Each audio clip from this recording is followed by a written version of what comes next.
renungan kita, hidup dan mati dikuasai lidah. Siapa suka mengenakannya akan memakan buahnya. Ada teman yang mendatangkan kecelakaan, tapi ada juga sahabat yang lebih baik daripada seorang saudara. Amsal 18 ayat 21 dan 24. Saudara-saudara dalam kemanusiaan, saudara-saudara yang mengasihi dan menyatakan diri dikasihi Tuhan, kembali kita memperhatikan pesan Raja Salomo yang didengar oleh orang-orang pada masa lalu dan kini diwariskan kepada saudara dan saya pada konteks kekinian kita. Dua bagian ini saya sengaja gabungkan jadi satu. Yang pertama tentang bagaimana seseorang secara pribadi menguasai kata, menguasai lidah, menguasai atau menata begitu rupa cara dia mengungkapkan perkataan, mengeluarkan kata-kata, ya, sehingga ia bisa menerima dampak dari apa yang ia lakukan itu dalam hidup dan kehidupannya. Amsal mengatakan hidup dan mati dikuasai lidah. Nah, bagian lain dalam teks-teks suci juga mengungkapkan bahwa manusia dikuasai oleh benda kecil yaitu lidah. Segala sesuatu, semua binatang liar dapat dijinakan, tapi seseorang sangat sulit untuk menguasai lidahnya. Dalam artian, lidah bisa menjadi liar untuk kemana-mana, lidah bisa menjadi buas, lidah bisa menjadi alat untuk membunuh diri sendiri dan juga membunuh orang lain. Tapi lidah juga bisa menghidupkan dan dihidupkan. Lidah juga bisa membawa damai, sejahtera, dan sukacita kepada siapapun. Ya, hidup dan mati dikuasai oleh orasi dan narasi yang diungkapkan dan dikeluarkan oleh cara lidah mengolahnya dan mengungkapkan itu sehingga terdengar dan didengar oleh siapapun, oleh orang lain.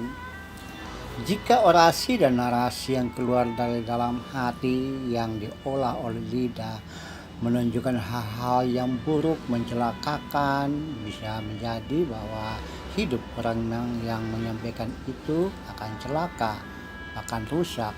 Interaksi sosial pun juga seperti itu. Tapi jika olahan kata yang dikeluarkan oleh lidah datang dari sesuatu yang baik dan benar, merupakan hasil olah pikir dan penuh pertimbangan, maka orasi dan narasi itu sanggup menghidupkan, sanggup mendamaikan, sanggup mensejahterakan, bahkan membawa kebahagiaan untuk banyak orang. Nah, dalam konteks seperti itu juga saya hubungkan dengan orasi dan narasi atau interaksi sosial antara seseorang dengan yang lainnya yang seringkali disebut sahabat. Sahabat yang baik lebih karib dari saudara. Sahabat bukan saja karena dia punya orasi dan narasi dengan yang penuh kebaikan, tapi sikap, tingkah laku, dukungan dan juga saling memperhatikan itu juga ciri khas dari sahabat yang baik. Bagian lain mengatakan bahwa sahabat yang baik lebih baik dari saudara, ya. Seorang sahabat menaruh kasih setiap waktu dan dari seorang saudara dalam kesukaran. Nah, saudara-saudaraku yang kekasih, persahabatan, interaksi sosial, apapun itu namanya, semuanya bisa menjadi bagian yang sangat baik dalam kehidupan, diawali dengan jaga kata-kata, jaga lidah, jaga orasi dan narasi yang keluar dari mulut, dari diri seseorang. Jadi saudara-saudara, mari kita berlaku, mari kita bertindak, mari kita melakukan banyak hal dalam hidup dan kehidupan melalui menjaga ungkapan hati kita, melalui hasil pertimbangan dari dalam hidup kita, sehingga menghasilkan orasi narasi dan narasi kebaikan, orasi dan narasi yang mendatangkan kebaikan hidup dan kehidupan, mendatangkan damai sejahtera, sukacita, dan masih banyak hal yang lain yang merupakan hasil karya diri kita dari dalam hati yang diungkapkan melalui kata-kata yang indah dan mendatangkan sukacita bagi semua.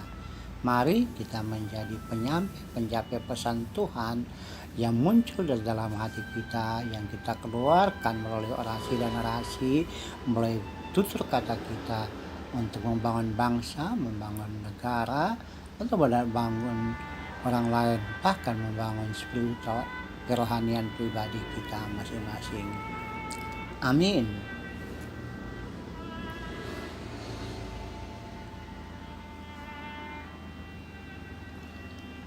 Tuhan, jadikan kami sebagai orang-orang yang penyampai orasi dan narasi yang baik dari dalam hati kami, demi untuk kesetaraan semesta dan untuk kedamaian siapapun.